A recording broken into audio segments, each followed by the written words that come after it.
4 तत्व है ये, जिनके बारे में मैंने बताया था, इनको डिस्क्राइब करना रहेगा, ठीक है।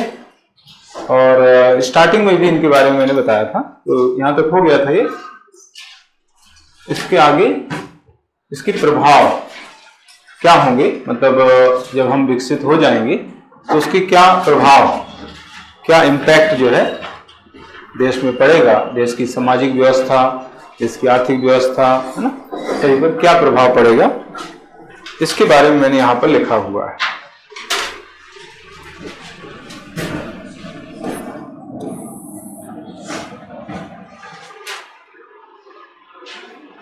विजन जो इंडिया, एक्चुअली विजन इंडिया है ना, यहां पर इंडिया है, विकसित भारत, उसमें भारत है ना। यहां पर जो वर्ड यूज हुआ है नीति आयोग का है ये, विजन इंडिया @2047, ये नीति आयोग ने जारी किया है।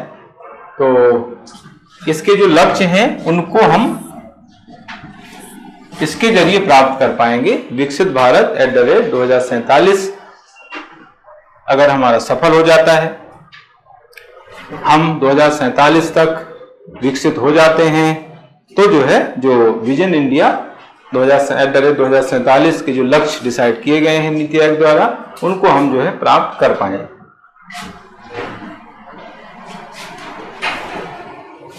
वैश्विक स्तर पर भारतीय जो अर्थव्यवस्था है वो मजबूत होने से क्षेत्रीय जो चुनौतियां हैं उनका अच्छे ढंग से निस्तारण हो पाएगा, उनको हम सॉल्व कर पाएंगे।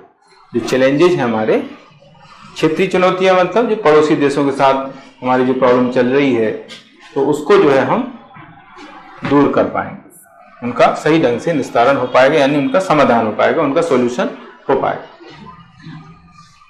बड़े स्तर पर कुशल मानव संसाधन को तैयार करने में हम सक्षम हो पाएंगे। स्किल ह्यूमन रिसोर्सेस, कुशल मानव संसाधन, स्किल ह्यूमन रिसोर्सेस,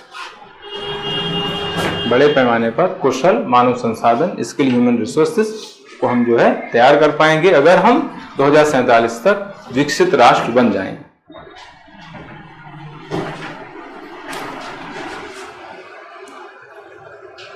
तो ये इस तरीके से इम्पैक्ट है, प्रभाव है इस संबंध में। इसके बाद आगे है आयात हतोत्साहित होगा और निर्यात को प्रोत्साहन मिलेगा। ये अलग से टॉपिक है आपके सिलेबस में, पुराना है अलग की सिलेबस, है ना। जो इंपोर्ट है वो जो है कम होगा, एक्सपोर्ट ज्यादा होगा, आयात कम होगा, निर्यात ज्यादा होगा।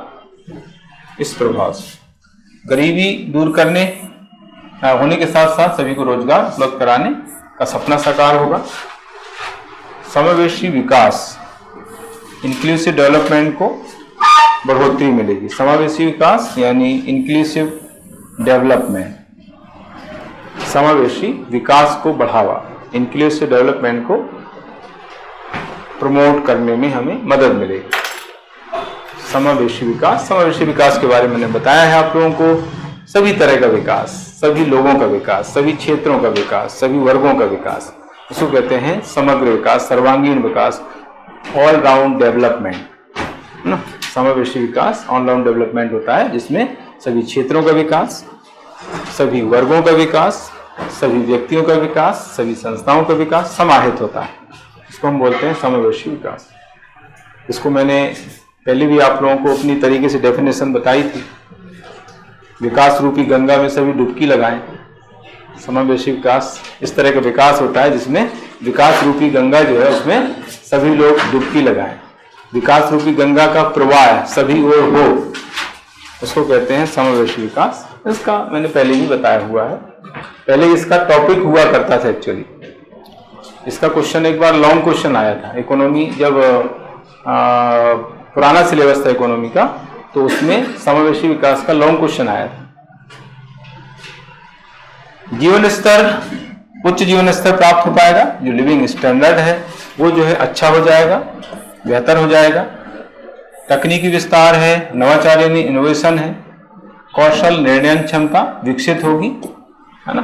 विकसित भारत से हमारा जो टेक्निकल डेवलपमेंट है वो होगा, तकनीकी विस्तार होगा, इनोवेशन को बढ़ावा मिलेगा, इनको प्रमोशन मिलेगा, कौशल निर्णय क्षमता, स्किल डिसीजन जो इंटेंसिटी है उसको विकसित करने में हमें मदद मिलेगी।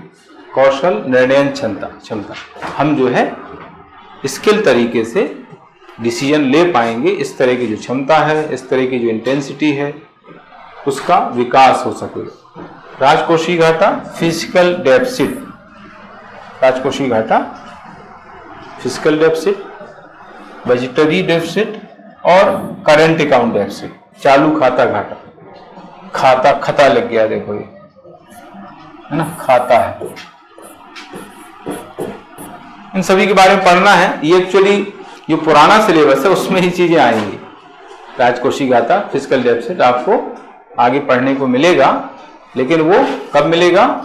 बाद में मिलेगा, जब ये सिलेबस पूरा हो जाएगा, क्योंकि ये पुराने सिलेबस में है। राजकोषीय घाटा मौद्रिक राजकोषीय नीति के अंतर्गत हम पढ़ते हैं, फिजिकल पॉलिसी के अंतर्गत इसको पढ़ते हैं, और मौद्रिक नीति भी है, राजकोषीय नीति भी है।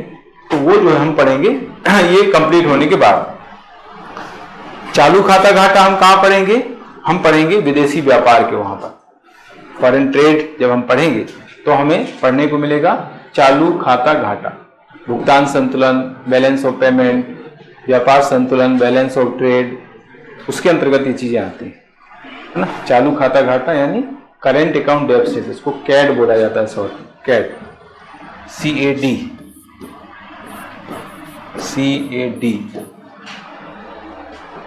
अब वो CAG होता है, CAG controller and auditor general है वो, और ये CAD है, करेंट अकाउंट डेफिसिट, है ना। मुझे एक याद आ गया, एक वाकया भी हुआ। एक कॉलेज का पेपर था, ईयरली जो एग्जाम होता है ना, वो पेपर एक मुझे दिखाया था, सर हैं, तो उसमें CAG का क्वेश्चन था। तो उसमें CAG को इंग्लिश में अकाउंटेंट जनरल लिखा है, कंट्रोलर एंड अकाउंटेंट जनरल। तो वो दिखा के हंस रहे थे कि देखो सर आप ये ऐसे पेपर बनाते हैं। ये तो ठीक, एक क्वेश्चन उन्होंने बताया था कि हिंदी में लिखा था प्रत्यायोजन, हिंदी में प्रत्यायोजन लिखा था, और इंग्लिश में उसको लिखा था अथॉरिटी। अब आप सोचो, वो ईयरली एग्जाम थी जो अभी चल रही है, उसमें पेपर आया था। कितना अंतर है? अथॉरिटी यानी सत्ता, प्राधिकार इसको बोलते हैं, और प्रत्यायोजन हिंदी में लिखा था, प्रत्यायोजन को डेलीगेशन बोलते हैं। अब कैसे होगा, कैसे चेक करेंगे उसको? अब इंग्लिश वाला जो स्टूडेंट है वो लिखेगा अथॉरिटी के बारे में, सत्ता के बारे में लिखेगा, क्योंकि अथॉरिटी लिखा है। अब उसको हिंदी से क्या मतलब, हिंदी में क्या लिखा है? और हिंदी वाला जो बच्चा है वो लिखेगा प्रत्यायोजन के बारे में, तो चेकिंग कैसे होगी? तो इस तरह की चीजें चलती हैं। अब ईयरली एग्जाम है, अब सोचो आप, और भी उसमें छोटी छोटी मिस्टेक थी, जैसे सीधी भर्ती है तो सीधी भर्ती लिखा है। अब इतना बड़ा एग्जाम है, ईयरली एग्जाम है, आप जरा सी गलती अगर कर रहे हैं तो बहुत बड़ी गलती मानी जाती है वहां। ये तो कितनी बड़ी है, हिंदी इंग्लिश में इतना बड़ा डिफरेंस आ गया, एकदम गलत अलग ही हो गया वर्ड। तो इस तरह के वो मुझे दिखा रहे थे। मैंने एक्चुअली उनसे, मुझे एक कॉपी आई है चेक करने के लिए, कॉलेज की ईयरली एग्जाम की एक सब्जेक्ट की कॉपी चेक करने के लिए उन्होंने दी थी। तो मैं पूछ रहा था कि सर क्या यहाँ का स्टैंडर्ड क्या होता है, कैसे चेक करना होता है, मार्किंग कैसे करना है, क्योंकि पहली बार ही चेक करूंगा मैं। तो मैं पूछ रहा था उनसे, तो उन्होंने फिर वो चूंकि MPPSC में हेड वैल्यूअर भी रहे हैं, अभी भी जाते हैं, तो वो फिर MPPSC को बताने लगे। मैंने MPPSC से पूछा कि सर MPPSC में क्या होता है। अब वो चीज़ मैं यहाँ पर बता नहीं सकता क्योंकि बच्चे ऑनलाइन भी जुड़े हुए हैं। तो उन्होंने अच्छी चीज़ें बताई, किस तरह से हम कॉपी चेक करते हैं।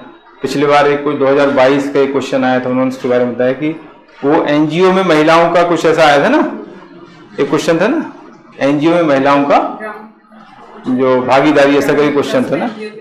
हाँ, तो वो उसके बारे में बताया था कि उसमें बहुत प्रॉब्लम आई हमें। वो क्वेश्चन सबसे बाद में चेक हुआ था, तो उस तरह का वो बता रहे थे कि ऐसा ऐसा होता है। जो मॉडल आंसर आते हैं, फिर मॉडल आंसर में और मॉडिफाई किया जाता है, जैसे जिसने पेपर बनाया है तो उसने तो भेज दिया। अब जैसे उसमें आया कि भाई प्रस्तावना के मौलिक तत्व लिखिए, अब उसने 3 भेज दिए, उसमें और भी चीजें हैं, तो फिर हम क्या करते हैं उसमें और चीजें भी ऐड करते हैं। अब ऐसा तो होगा नहीं कि उसने 3 तत्व जो लिखे हैं वो अगर नहीं लिखे तो गलत कर देंगे, ऐसा तो होगा नहीं, क्योंकि और भी हो सकते हैं। तो फिर हम उसको और मॉडिफाई करते हैं, इधर उधर से सोर्स देखे जाते हैं, फिर उसको तैयार किया जाता है। तो मतलब कॉपी चेक करने की पहले की प्रोसेस बड़ी होती है, फिर तो कॉपी चेक करने में समय नहीं लगता है, उसके पहले की ये प्रोसेस करनी पड़ती है। तो पूरा ऐसे बता रहे थे कि वो हेड वैल्यू रहते हैं ज़्यादातर, 22 में रहे हैं, अभी 23 में भी उनको जाना है। तो इस तरह से वो नाम नहीं बता सकते, ज़्यादा डिटेल नहीं आप बता सकते, क्योंकि वो सीक्रेट चीज़ें हैं, कुछ ऐसी रहती हैं। तो उस समय जो है 2-3 दिन पहले की ये बात है जब उन्होंने चीजें बताई। हाँ, तो ये राजकोषीय घाटा, बजट घाटा, चालू खाता घाटा, ये हम सब पढ़ेंगे। इनके बारे में डिटेल आप लोगों को मैं बताऊंगा, यहां पर अभी बताने का समय नहीं है ना, क्योंकि ये अलग चल रहा है टॉपिक। ठीक है, तो ये जो घाटा चल रहा है अभी, इसमें कमी होगी ऐसा हम मान के चल रहे हैं, जब हम विकसित हो जाएंगे तब। इसके बाद क्या क्या पहले की गई हैं सरकार द्वारा तीनों क्षेत्रों में, इंडस्ट्री, एग्रीकल्चर है, इंडस्ट्री है, सर्विस सेक्टर है, कृषि उद्योग सेवा क्षेत्र में गवर्नमेंट की क्या क्या पहल है, इसके बारे में यहां पर मैं लिखा हुआ है कि ये कृषि क्षेत्र 2047 तक राष्ट्र को विकसित भारत बनाने की दिशा में आधार स्तंभ होगा, ऐसा माना जा रहा है। क्योंकि इसके लिए बहुत सारे एफर्ट्स जो है सरकार द्वारा लगाए गए हैं। यहाँ पर आप देख सकते हैं कि एक हेल्पलाइन स्टार्ट की गई है, किसान रक्षक हेल्पलाइन 14447, ये, और पोर्टल है इसका कृषि बीमा सैंडबॉक्स फ्रेमवर्क प्लेटफॉर्म, सारथी एवं कृषि समुदाय के लिए लर्निंग मैनेजमेंट सिस्टम का शुभारंभ जो है किया गया था। ये नया है, फरवरी 2024 का ही है, पिछले महीने का ही है ये, जिसको स्टार्ट किया है। किसानों को तकनीकी रूप से सशक्त बनाने, उनकी आय को बढ़ाने और उनको उन्नत करने के लिए प्रधानमंत्री फसल बीमा योजना के अंतर्गत इसको जो है स्टार्ट किया गया है।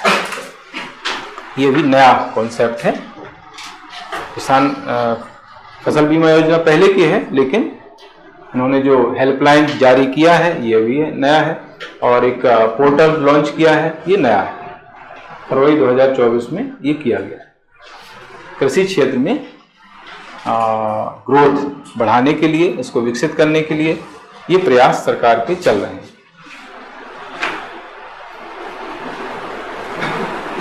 ठीक हो गया, आगे बढ़ें। अब ये कृषि हम अलग से पढ़ेंगे, एक्चुअली तीनों अलग से पढ़ना है, यहाँ तो सब मिक्स चल रहा है। कृषि के संबंध में, उद्योग के संबंध में, सेवा या सर्विस सेक्टर के संबंध में अलग अलग हम पढ़ना है, तो वहां पर भी चीजें आएंगी। अभी तो सब मिक्सअप है ये। और ये उद्योग क्षेत्र से रिलेटेड जो है कुछ चीजें जो है यहाँ पर मैंने लिखी हैं, चीजें बहुत हैं लेकिन कुछ इंपॉर्टेंट चीजें हैं जिसको यहाँ पर मैंने मेंशन किया हुआ है। भारत को विश्व के कंटेंट हब के रूप में स्थापित करने के लिए और बेहतर मानव संसाधन, तकनीकी क्षमताओं और उत्पादन से पहले और बाद के लिए प्रोत्साहन दिया जा रहा है। मतलब कंटेंट हब का यहाँ पर विकास किया जा रहा है। कंटेंट हब के रूप में भारत को डेवलप किया जा रहा है। तो ये है। इसके अलावा CDS ये संस्था है तिरुवनंतपुरम में, इसके द्वारा 3 तकनीक विकसित की गई हैं। थर्मल कैमरा, CMOS कैमरा और फ्लीट मैनेजमेंट सिस्टम को जो है 12 उद्योगों को हस्तांतरित किया गया है। 3 तकनीक जो विकसित हुई हैं इनको जो है हस्तांतरित किया गया है। तो उद्योग के क्षेत्र में जो है ये इंपॉर्टेंट पहल मानी जाती है।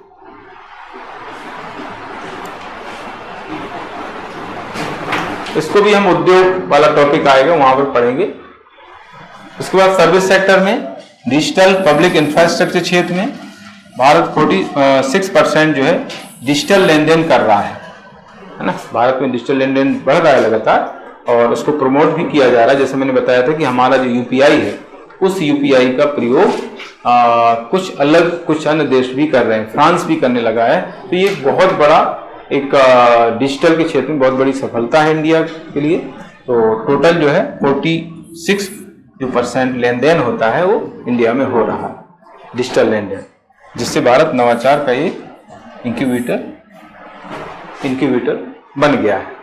100 से अधिक यूनिकॉर्न की उपस्थिति का कारण भारत जो है विश्व का तीसरा सबसे बड़ा स्टार्टअप इकोसिस्टम बन गया। इसके बारे में मैंने कल ही बताया था, यूनिकॉर्न स्टार्टअप। और यूनिकॉर्न के बारे में हमने वहाँ पर भी उद्यमिता के वहाँ पर भी पढ़ा था। मैंने बताया था कि हमारे यहाँ पर जो यूनिकॉर्न कंपनियां हैं वो करीब 100 से ज़्यादा हो गई हैं, 102 करीब हैं। यूनिकॉर्न के बारे में कल ही बताया था, मैंने पहले ही बताया था कि यूनिकॉर्न कंपनियां कौन सी होती हैं, स्टार्टअप्स कौन से होते हैं, जिनकी वैल्यू, जिनकी जो कीमत होती है वो $1 बिलियन से ज़्यादा होती है। 1 बिलियन या उससे ज़्यादा जिनकी वैल्यू होती है जिन कंपनियों की, उनको कहते हैं यूनिकॉर्न। ऐसी कंपनियां यूनिकॉर्न कंपनियां या यूनिकॉर्न स्टार्टअप कही जाती हैं जिनकी वैल्यू यानी जिनकी जो कीमत होती है वो $1 बिलियन से या $1 बिलियन या उससे ज्यादा होती है, उसको बोलते हैं यूनिकॉर्न। ये भी मैंने बताया था कि यूनिकॉर्न क्यों बोलते हैं, क्योंकि ये यूनिक होती है, कम होती हैं। जो चीज कम होती है उसको हम बोलते हैं यूनिक है, इसलिए इनको नाम दे दिया गया यूनिकॉर्न स्टार्टअप्स। ठीक है, तो टोटल 100 से ज्यादा इस तरह की कंपनियां इंडिया में हो चुकी हैं। इस मामले में इंडिया वर्ल्ड में 3rd नंबर पर है ना। इसमें फर्स्ट जो है यूएसए है, 3rd चाइना है, और यूएसए फर्स्ट है, चीन 2nd है और इंडिया 3rd हो गया है। तो ये मैंने पहले भी बताया हुआ है, इसका उल्लेख यहाँ पर हम कर सकते हैं। नई शिक्षा नीति के तहत जो है कुछ नई चीजें स्टार्ट की गई हैं, नवाचार स्टार्ट किए गए हैं। अटल टिंकरिंग लैब्स जो है, अटल इनोवेशन जो मिशन है, इसके तहत जो है ये लॉन्च किए गए हैं। नीति आयोग का संगठन है ना, अटल इनोवेशन मिशन।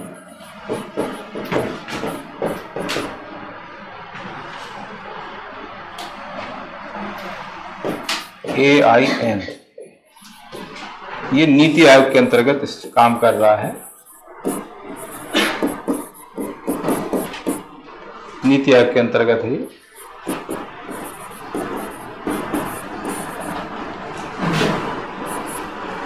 अटल इनोवेशन मिशन, इसके तहत कुछ लैब्स स्थापित की गई हैं जो आधुनिक तकनीक से लैस होती हैं। आधुनिक तकनीकें उसमें बहुत ज्यादा होती हैं लैब्स में। इनोवेशन डिजाइन और उद्यमिता बूट कैंप्स, प्रधानमंत्री अनुसंधान फेलोशिप, इसके द्वारा जो है छात्रों को नवाचार को बढ़ावा दिया जा रहा है। जो शैक्षणिक संस्थाएं हैं वहां पर जो है नवाचार को विकसित किया जा रहा है, बढ़ावा दिया जा रहा है। ये नई शिक्षा नीति के तहत जो है इसका विकास किया गया है। तो ये कुछ पहल मैंने बताई हैं आप लोगों को जो सरकार द्वारा की जा रही हैं। अब यहाँ पर इसकी समस्याएं, चुनौतियां, बाधाएं हम जो है 2047 तक विकसित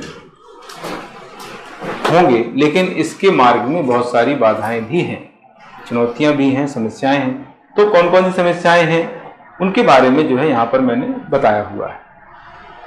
सबसे पहले राजकोषीय घाटे की समस्या, क्योंकि ये लगातार बना हुआ है और ये बढ़ रहा है। बीच में तो बहुत ज्यादा हो गया था, 9% तक हो गया था।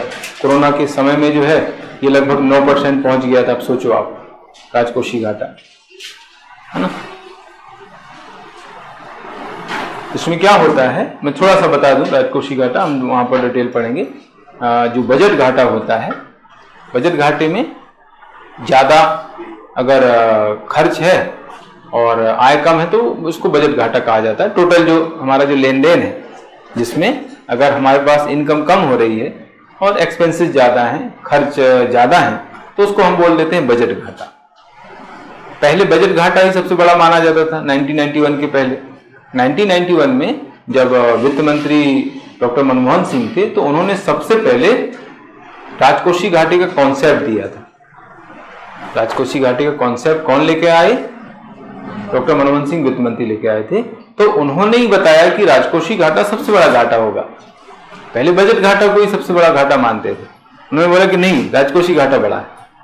उन्होंने राजकोषीय घाटे का कॉन्सेप्ट ये दिया था कि जो बजट घाटा होता है उसमें सरकार की अदर जो लायबिलिटीज हैं वो अगर उसमें हम ऐड कर देंगे तो राजकोषीय घाटा बन जाएगा। अब इसको पूरा समझाने के लिए मुझे बहुत सारी बातें बताना पड़ेंगी।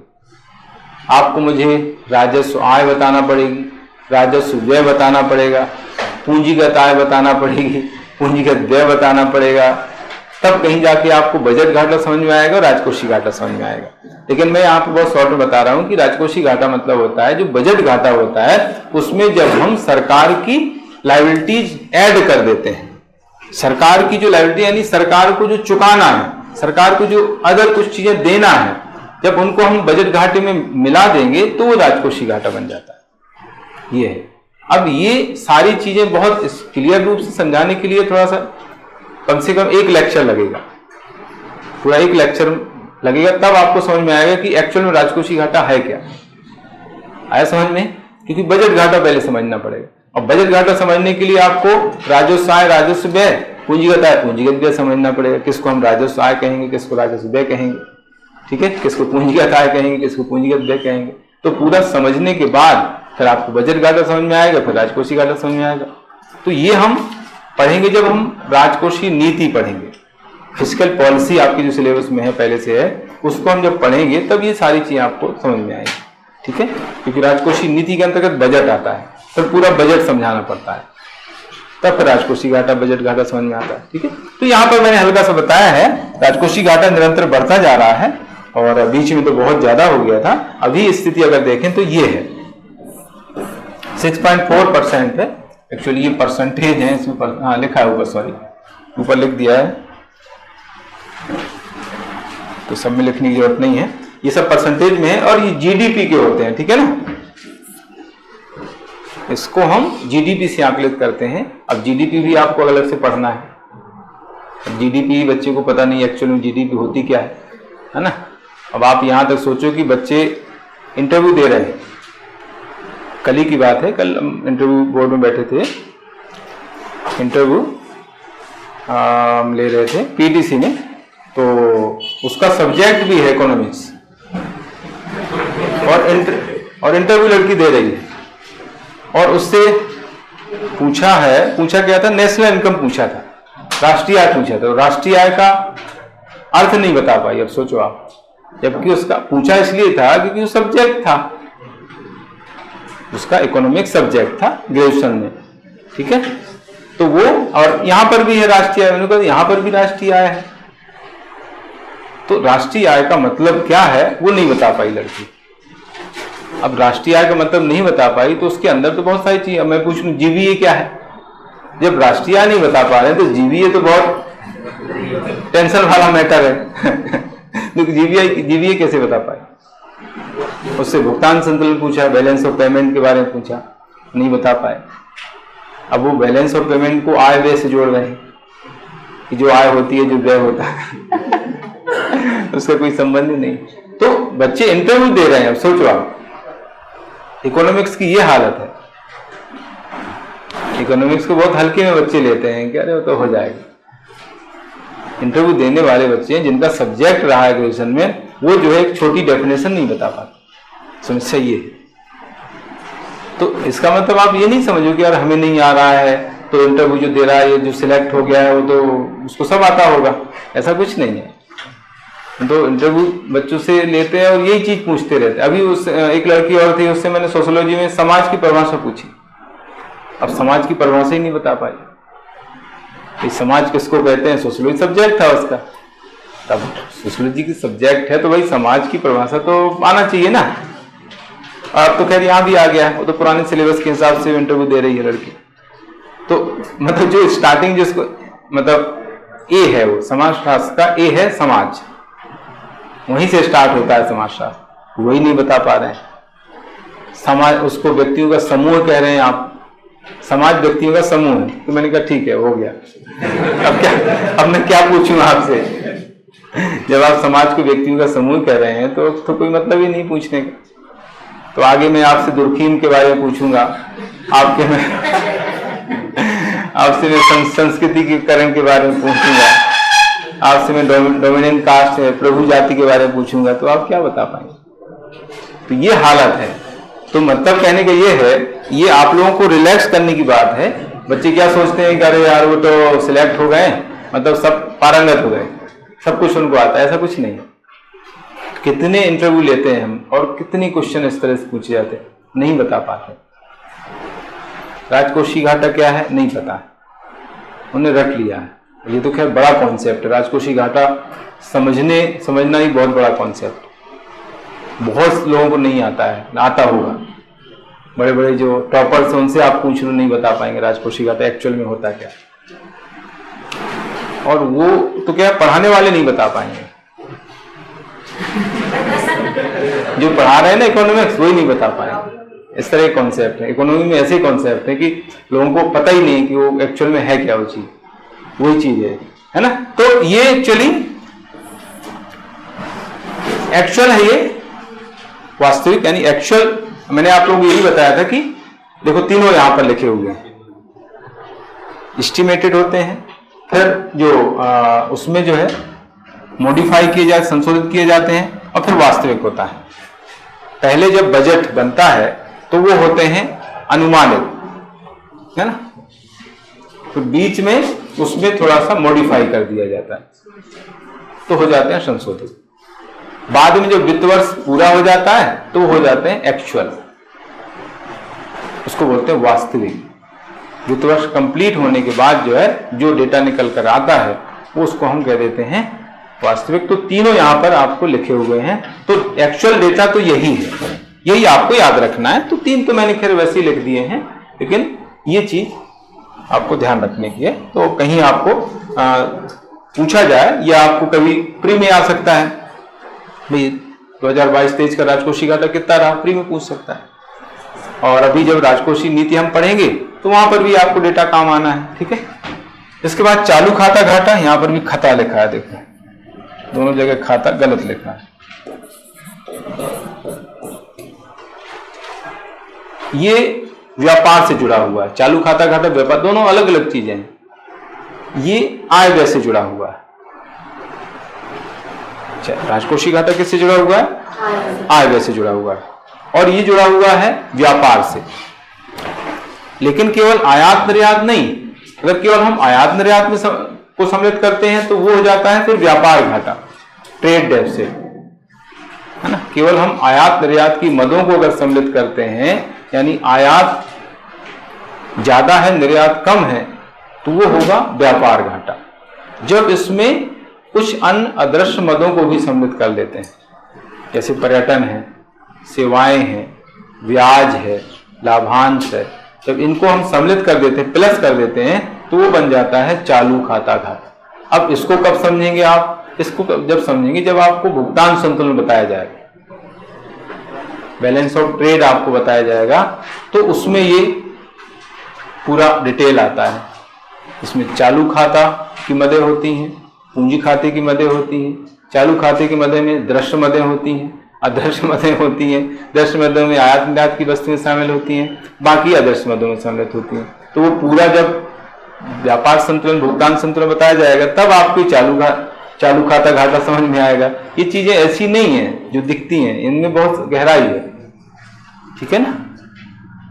और जो भुगतान संतुलन को कम करने के लिए फिर उसमें जो प्रयास होते हैं उसके अंतर्गत भी हम इसको पढ़ते हैं, है ना। तो ये पुराने सिलेबस में है, पढ़ेंगे हम लोग। इसके बाद आता है समस्या आगे है असंगठित जो क्षेत्र है उसमें गरीबी दूर करना बहुत कठिन है। असंगठित क्षेत्र का मतलब होता है दिहाड़ी के मजदूर होते हैं जिनको रेगुलर वर्क नहीं मिलता है, रेगुलर काम नहीं मिलता है, तो ऐसा जो क्षेत्र होता है उसको नॉन ऑर्गेनाइज क्षेत्र कहते हैं, उसको असंगठित क्षेत्र, है ना। नॉन ऑर्गेनाइज क्षेत्र, इसमें ऐसे मजदूर आते हैं जो दैनिक मजदूरी करते हैं, मतलब आज तो उनको काम मिल गया लेकिन कल की गारंटी नहीं है, कल उनको मिलेगा काम या नहीं मिलेगा। तो ऐसे मजदूरों को असंगठित मजदूर कहा जाता है, असंगठित क्षेत्र कहा जाता है। तो यहां पर जो है बड़ी बड़ी समस्या है। है ना। श्रम पोर्टल एक लॉन्च किया गया था, उसमें 30 करोड़ लोगों में 94% की जो आय है वो 10,000 से कम है, और ये लोग हैं जो असंगठित क्षेत्र में काम करते हैं, जिनको जो है रेगुलर काम नहीं मिलता है। ठीक है, इसके आगे है गिनी सूचकांक के अनुसार पिछले कुछ दशकों से ये कुपोषण के संबंध में है। गिनी सूचकांक जो है कुपोषण से संबंधित रिपोर्ट जारी करता है।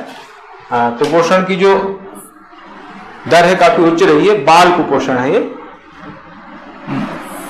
चाइल्ड मल न्यूट्रिशन उसको इंग्लिश में कहते हैं। चाइल्ड मल न्यूट्रिशन की जो ग्रोथ है काफी ज्यादा रही है।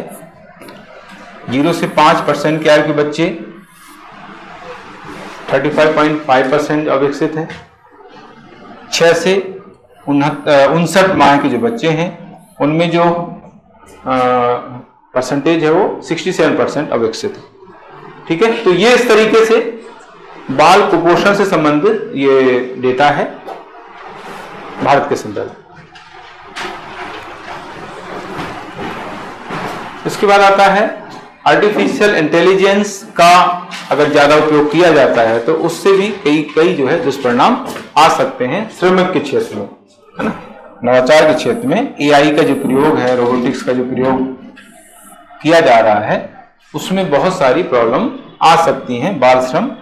मानव श्रम बल जो है प्रतिस्थापित हो सकता है, यानी ये कम हो जाए, लोगों की जरूरत कम पड़ेगी, है ना। तो इससे क्या होगा, बेरोजगारी बढ़ने का खतरा हो जाएगा, लोगों को बाहर निकाल दिया जाएगा क्योंकि उनकी जरूरत नहीं रहेगी, है ना। ड्राइवर लेस कार आ रही है तो ड्राइवर बेचारे परेशान है कि हम फिर क्या करेंगे, हम कहाँ जाएंगे, बिना ड्राइवर की कार चलेगी है ना।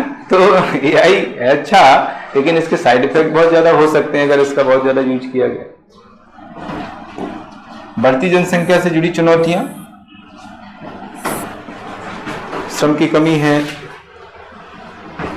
देखभाल लागत की कमी है, कौशल युक्त श्रम की कमी यहां पर आएगा। कौशल युक्त श्रम की कमी, उच्च जीडीपी जो अभी जैसे ठीक ठाक चल रही है, लेकिन हमेशा इसको बनाए रखना एक चुनौतीपूर्ण माना जाता है। कुछ भी अगर बीच में प्रॉब्लम आ जाती है तो जीडीपी नीचे गिर जाती है। जैसे मैंने बताया था अभी कि कोरोना काल में माइनस में चली गई, माइनस 6.6%। तो ये एक चुनौतीपूर्ण होता है कि उसको बनाए रखना, मेंटेन रखना। एक्चुअली विकसित जो राष्ट्र हैं, विकसित राष्ट्र की सबसे बड़ी प्रॉब्लम, सबसे बड़ी चुनौती वही रहती है कि वो जो जितना उनका विकास हो चुका उसको मेंटेन रखना है। उनको ज्यादा विकास नहीं करना है, थोड़ा थोड़ा विकास करना है, लेकिन उनकी समस्या, उनकी चुनौती क्या है, जितना हो चुका उतना तो मेंटेन रखें, उससे नीचे नहीं आ पाए, भले ही उससे ज्यादा नहीं हो, और ज्यादा करने की जरूरत ही नहीं। हमारी चुनौती अभी क्या है, अभी इधर ले जाना और फिर उसको मेंटेन करना। दो चुनौतियां हैं। विकसित राष्ट्रों की चुनौती यही है कि उन यहां पर है वो, इसको मेंटेन रखना, बस इतना उनको रखना है, ऊपर ज्यादा जाने की जरूरत नहीं क्योंकि वो हो चुका है। ठीक है, लेकिन हमें पहले तो यहां पहुंचना है और फिर इतना बनाए रखना है, उसको स्थिर रखना।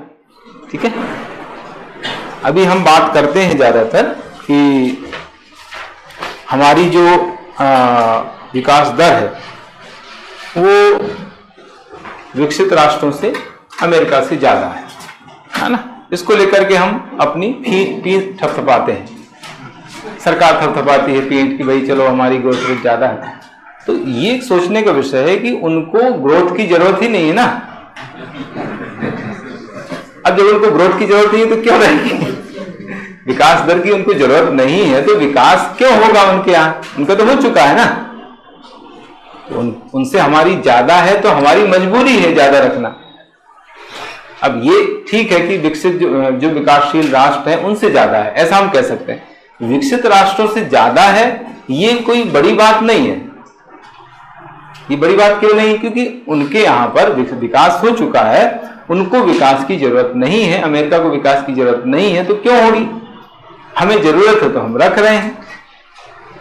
तो इसको लेकर के बहुत ज्यादा गवर्नमेंट और लोग जो है कहते हैं अरे हमारे यहाँ की विकास दर अमेरिका से ज्यादा हो गई। तो अमेरिका से ज्यादा तो स्वाभाविक है ना, क्योंकि उनको तो जरूरत क्या है, चाइना से ज्यादा है ये अच्छी बात है, लेकिन अमेरिका से ज्यादा है इसमें तो कोई बड़ी बात नहीं है, ये सोचने का विषय। ठीक है, तो विकास दर जो अभी है उसको स्थिर बना, जो हो जाएगी, अभी तो खैर बढ़ाना है, अगर 9% 10% हो गई तो उसको उतनी मेंटेन रखना ये बहुत बड़ा चैलेंज हमारे लिए होगा। शिक्षा की गुणवत्ता की कमी है ना? शिक्षा जो आंकड़े हैं शिक्षा के, वो तो सिर्फ आंकड़ों का खेल है, मतलब जो भी आंकड़े बताए जाते हैं उसमें तो क्या है, देखो शिक्षा जो साक्षरता, उसकी डेफिनेशन यही होती है कि अगर कोई व्यक्ति किसी भाषा को पढ़ करके लिख लेता है तो वो साक्षर हो गया। तो इसमें गुणवत्ता तो हुई नहीं ना। तो भारत में जो साक्षरता जो बताई जाती है उसमें केवल आंकड़े हैं, वास्तव में गुणवत्ता नहीं है। तो ये एक चुनौतीपूर्ण है गुणवत्ता को विकसित करना।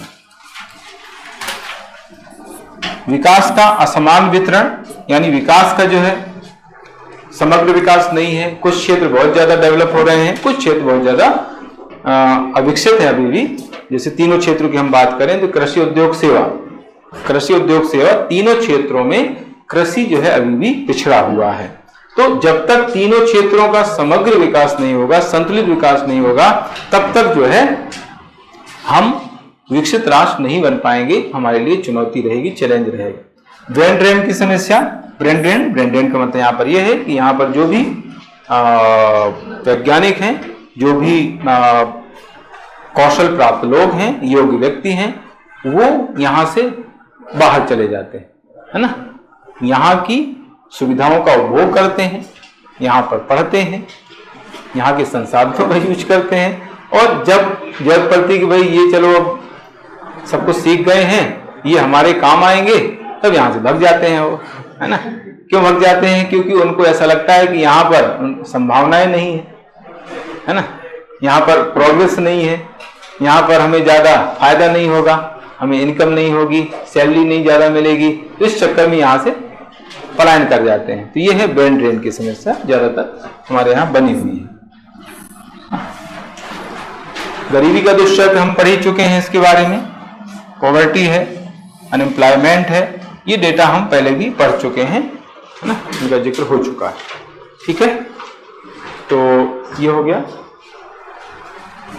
महिला श्रम बल की भागीदारी काफी कम है, 37% जो है महिला श्रम बल है। यानी इसका मतलब यहां पर यह है कि टोटल जो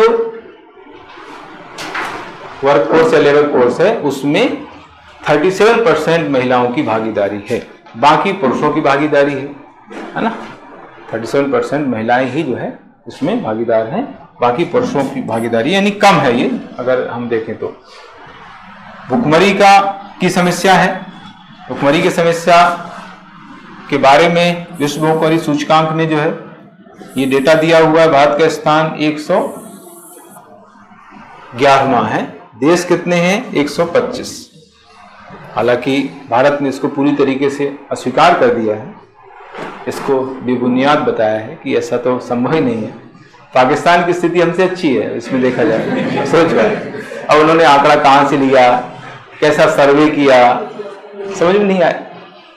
तो ये तो आंकड़ा भ्रामक है, हालांकि हम इसमें लिख नहीं सकते हैं, इसलिए भारत सरकार ने इसको पूरी तरीके से अमान्य कर दिया है कि ये चीज तो संभव ही नहीं है। पाकिस्तान के लोग खुद ही कह रहे हैं कि हम भूखे मर रहे हैं, खुद ही अपने देश के बारे में बता रहे हैं। तो अब वहां पर भुखमरी की स्थिति हमसे कैसे अच्छी होगी? सोचो आप, जो वो खुद ही बोल रहे हैं। खुशहाली की कमी है। वैश्विक खुशहाली जो रिपोर्ट है 2022 की, उसमें भारत की जो स्थिति है 137 देशों में 126वीं है। यानी यहाँ पर ज्यादा लोग खुश नहीं है ना, दुखी लोग ज्यादा हैं।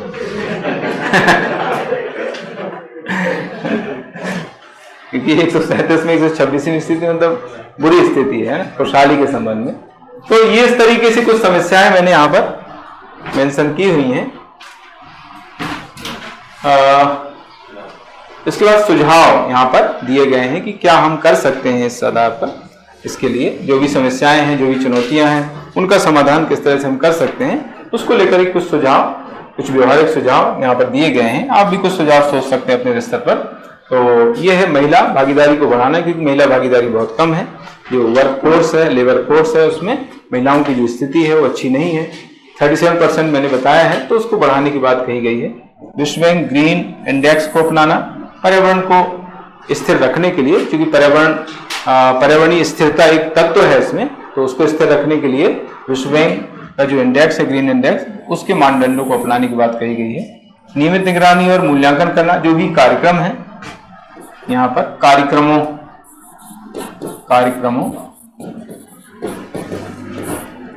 तथा संगठनों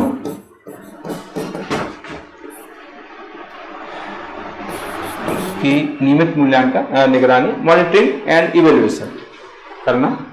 पारंपरिक विदेश नीति को लचीला बनाना, जिससे निवेश में बढ़ोतरी हो, यानी इसमें जो एफडीआई है,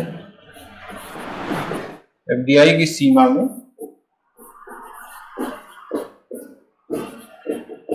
वृद्धि करना। ये भी कॉन्सेप्ट इसका अलग से पढ़ेंगे। एफडीआई, फॉरेन डायरेक्ट इन्वेस्टमेंट, प्रत्यक्ष विदेशी निवेश को बढ़ावा देने के लिए इसकी जो सीमाएं, लिमिटेशंस हैं, उनको जो है बढ़ाया जाता है। ठीक, तो ये इस तरह से प्रयास हम कर सकते हैं। इसके बाद जो स्वास्थ्य के वैश्विक मानदंड है, स्वास्थ्य संबंधी समस्याएं हैं, उनको जो है दूर करने के लिए वैश्विक मानदंडों को जमीनी स्तर पर उतारना है, लागू करना है। तकनीक का नियंत्रित प्रयोग, जैसा मैंने बताया है कि एआई के प्रयोग के कुछ साइड इफेक्ट हो सकते हैं, तो उसका इस तरह से उपयोग करना कि जिससे जो है किसी को प्रॉब्लम नहीं हो, कोई साइड इफेक्ट उसका नहीं हो, तो उसको कहते हैं तकनीकी का नियंत्रित तरीके से उपयोग करना। विकास संबंधी जो कार्यक्रम है उसमें लक्ष्य समूहों को सम्मिलित करते हुए उनका प्रभावी क्रियान्वयन करना, तो ये इस तरह से हम उसको सुझाव दे सकते हैं। विकास संबंधी कार्यक्रमों के मूल्यांकन करके एक टॉपिक भी आपके सिलेबस में दिया गया है। एथिक्स के अंतर्गत जो भी हम पढ़ रहे हैं उसके लास्ट यूनिट है, चौथी यूनिट, वहां पर दिया गया है। तो जो विकास संबंधी कार्यक्रम है, जिन वर्गों के लिए वो कार्यक्रम बने हुए हैं, संचालित हो रहे हैं, तो उन कार्यक्रमों के निर्माण में उनको सम्मिलित करना, उनके विचारों को सम्मिलित करना, और उनका जो क्रियान्वयन होता है, एग्जीक्यूशन होता है, तो उनके क्रियान्वयन के दौरान भी जो है उनसे फीडबैक लेना, उनसे पूछना कि भाई आपको उसका फायदा हो रहा है कि नहीं हो रहा है। तो इन सभी चीजों से क्या होगा, जो भी कार्यक्रम है उसका फायदा जो है लोगों को मिल पाएगा। फीडबैक के जरिए ऐसा किया जाता है।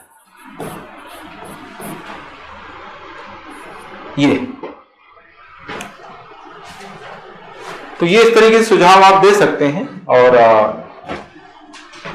एंड में आप इसमें, जैसे मैंने पहले भी कंक्लूजन में चीजें बताई हैं कि इसके लिए जो गवर्नमेंट का नारा है, सबका साथ, सबका विकास, सबका प्रयास, सबका विश्वास, तो उसका हम यहाँ पर उल्लेख कर सकते हैं कि इन प्रयासों के जरिए, इन सार्थक प्रयासों के जरिए हम विकसित राष्ट्र का जो सपना हमने संजोया है उसको 2047 से पूरा कर सकते हैं। इसके लिए जो भारत सरकार की जो नीति है, भारत सरकार का जो नारा है कि सबका साथ, सबका विश्वास, सबका विकास, सबका साथ, तो इसके द्वारा हम जो है इसको और अच्छे से प्राप्त कर सकते हैं। इसको प्रभावी, इस प्रयास को प्रभावी बना सकते हैं। इस तरह से आपको लास्ट में उसका एंड करना है। एंड कब से होगा, जो भारत सरकार ने जो नारा दिया है, भारत सरकार का जो लक्ष्य है, सबका साथ, सबका विकास, सबका प्रयास, सबका विश्वास, इसके आधार पर हम इस लक्ष्य को अच्छे तरीके से, प्रभावी तरीके से प्राप्त कर सकते हैं, और सभी को जो है सभी का समग्र विकास कर सकते हैं, समावेशी विकास कर सकते हैं। तो इस तरीके से जो है आपको एंड करना है, इसका निष्कर्ष लिखना है। अब यहाँ पर मैं आप लोगों को बता रहा हूं कि इतनी सारी चीजें हमने पढ़ ली, लगभग 3 दिन ये टॉपिक चला है। इस टॉपिक को 3 दिन आज हो गए हैं, आज कंप्लीट हो गया है। तो अब इतनी चीजें आप कैसे लिख पाएंगे, यहाँ पर प्रश्न उठता है कि अब कैसे होगा ये, क्योंकि आपको सिर्फ 2 ही पेज लिखना है। तो मैंने कल भी बताया था कि इतनी सब चीजें मुझे बताना क्यों पड़ी, क्योंकि पर्टिकुलर अगर उसने एक चीज पूछ ली,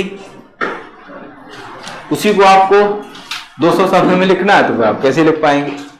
तो मैंने सबका अलग अलग डिटेल में बताया है। अगर आपको एक साथ मतलब केवल एक ही चीज पूछ ली गई कि विकसित भारत @2047 के बारे में बताइए या उस पर निबंध लिखिए, तो फिर आपको इसमें सभी चीजें लगभग मिक्स करके थोड़ा थोड़ा बताना पड़ेगी। इसमें ज्यादा किसको हाईलाइट करना है? इसमें ज्यादा हाईलाइट करना है इसके आधार और चुनौती। इसमें मेन 2 चीजें हैं, और वो जो तत्व हैं, 4 तत्व हो गए, मतलब 3 चीजें मेन हो गई। 4 तत्व जो मैंने बताए हैं, आर्थिक विकास है, पर्यावरणीय स्थिरता है, सामाजिक प्रगति है, सुशासन है। ये जो है 4 चीजें सबसे महत्वपूर्ण है इस टॉपिक के अंतर्गत। तो उनको हाईलाइट करेंगे कि भाई किनके विकास की हम बात कर रहे हैं। तो 4 चीजों को हाईलाइट करके मैंने उसका डायग्राम भी बनाया हुआ है ना। मैंने स्टार्टिंग में डायग्राम भी बनाया था चारों का, तो उनको आपको बता करके उनके बारे में थोड़ा सा एक्सप्लेन करना है। फिर आप बताएंगे कि क्या आधार, किस बेस पर हम जो है कह रहे हैं कि हम 2047 तक विकसित हो जाएंगे। तो उसके आधार मैंने बहुत सारे बताए हैं, लेकिन अब चूंकि आपको कम लिखना है तो उसमें जो मेन पॉइंट है उनको आपको लिख देना। सब अलग अलग पॉइंट है ना। ऐसा तो है नहीं कि सब मिक्स है, अलग अलग पॉइंट में मैंने उनको बताया है। तो उसमें जो मेन पॉइंट है उनको आप बता सकते हैं। मेन पॉइंट क्या है, वैश्विक स्थिति क्या है इंडिया की, तो उसमें जो जीडीपी है अभी $3.75 ट्रिलियन है, उसका आप मेंशन कर सकते हैं। 5वीं अर्थव्यवस्था उसका मेंशन कर सकते हैं। तीसरी अर्थव्यवस्था भी है एक दृष्टिकोण से, वो भी मैंने बताया हुआ है ना। विदेशी विनिमय मूल्य के आधार पर 5वीं अर्थव्यवस्था है। क्रय शक्ति समता यानी पीपीपी ट्रिपल पी है, उसके आधार पर हम तीसरी अर्थव्यवस्था कह रहे हैं, है ना। जो प्रति व्यक्ति सकल राष्ट्रीय आय है उसका हम उल्लेख कर सकते हैं, ठीक है। और जिस तरीके से जो है विकास दर हमारे यहाँ बढ़ रही है उसका हम उल्लेख कर सकते हैं। तो मेन जो पॉइंट है खासतौर से वैश्विक परिप्रेक्ष्य में जो हम आगे, जैसे अभी मैंने फिनटेक के बारे में बताया है, फिनटेक की स्थिति के मामले में इंडिया जो है तीसरे स्थान पर है। यूनिकॉर्न के बारे में तीसरे स्थान पर है। तो यहां पर ज्यादा प्रभावी पॉइंट कौन से होंगे? वैश्विक परिप्रेक्ष्य में भारत की स्थिति वाले, विश्व में भारत की जो स्थिति है उन पॉइंट्स को अगर हम आप लिखते हैं आधार में तो वो ज्यादा प्रभावी होंगे। तो उनको ही आपको लिखना है अगर कम पॉइंट लिख रहे हैं तो आधार हो गए। फिर चुनौतियां क्या है, उनमें चुनौतियों में खास पॉइंट आप बता देंगे। तो 3 चीजें सबसे इंपॉर्टेंट है इसमें। एक तो तत्व, 4 तत्व जो हो गए, इसके बाद इसके आधार क्या है, किस आधार पर हम 2047 तक विकसित बनेंगे, और फिर इसमें क्या चैलेंजेस है, ठीक है। लक्ष्य जो है या पहल जो है, उन पहलों को आप जो है कंक्लूजन में थोड़ा थोड़ा डाल सकते हैं। अलग से उनको लिखने की जरूरत वहां पर नहीं रहेगी। जो भी सरकार ने पहले की हैं, इनिशिएटिव लिए हैं, उन इनिशिएटिव को आप जो है हल्का सा कंक्लूजन में मेंशन कर सकते हैं, और सुझाव भी वहां पर दे सकते हैं, है ना। 3 से 4 लाइन में, 5 लाइन में आप जो है कंक्लूजन के अंतर्गत 2 चीजें लिख सकते हैं। एक तो सुझाव दे सकते, चुनौतियां हमने लिख दी, ठीक है ना। देखो मैं यहां पर लिख देता हूं, मेन क्या होगा इसका, मेन तो है तत्व, ठीक है। इसके बाद है आधार, ठीक है। फिर है चुनौतियां,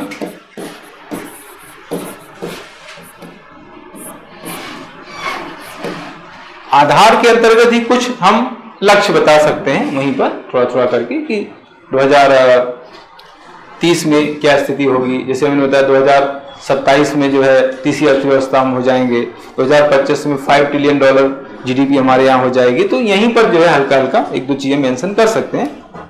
चुनौतियां हो गई, और फिर आ जाएगा कंक्लूजन।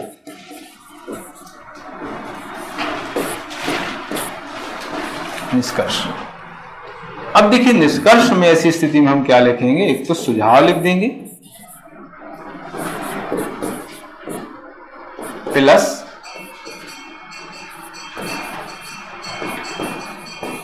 सरकारी पहले इनिशिएटिव,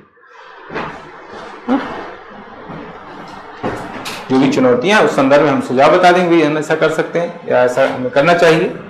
फिर हम बोल देंगे कि सरकार ने इस तरह का किया है, ये एक अच्छा प्रयास है, ऐसा सरकार द्वारा इस दिशा में, जैसे किसानों के क्षेत्र में जो उन्होंने एक ऐप लॉन्च किया है, हेल्पलाइन नंबर दिया है ना, स्वास्थ्य के क्षेत्र में जो है कार्यक्रम चल रहा है, आयुष्मान भारत योजना चल रहा है, किसानों के लिए शिक्षा के क्षेत्र में कार्यक्रम चल रहा है। तो ये सरकार द्वारा जो पहल की गई हैं, ये इस दिशा में एक सार्थक प्रयास है, ऐसा हम एंड कर सकते हैं। ठीक है, सरकार द्वारा इस तरह के जो किए गए प्रयास हैं वो सार्थक प्रयास हैं, इनके जरिए हम जो है निश्चित रूप से 2047 तक एक विकसित राष्ट्र की श्रेणी में सम्मिलित हो जाएंगे। इस तरह का एंडिंग आप कर सकते हैं। ठीक है, क्लियर हो गया? इसके पहले प्रस्तावना लिखना है।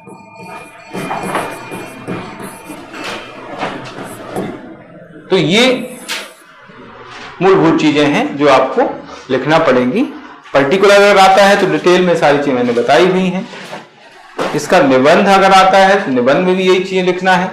निबंध में जो है कोई कोटेशन, आप जो मोदी जी ने कोटेशन दिए हैं तो उन कोटेशंस का जो है आप यूज कर सकते हैं। मैंने आप लोगों को कल बताया था, वो वीडियो भी दिखाया था, वो लगभग 3 घंटे का वीडियो है। 3 घंटे के वीडियो में बहुत सारी बातें उन्होंने ऐसी बताई हैं जो आपके इकोनॉमी सब्जेक्ट के लिए काफी यूजफुल रहेंगी।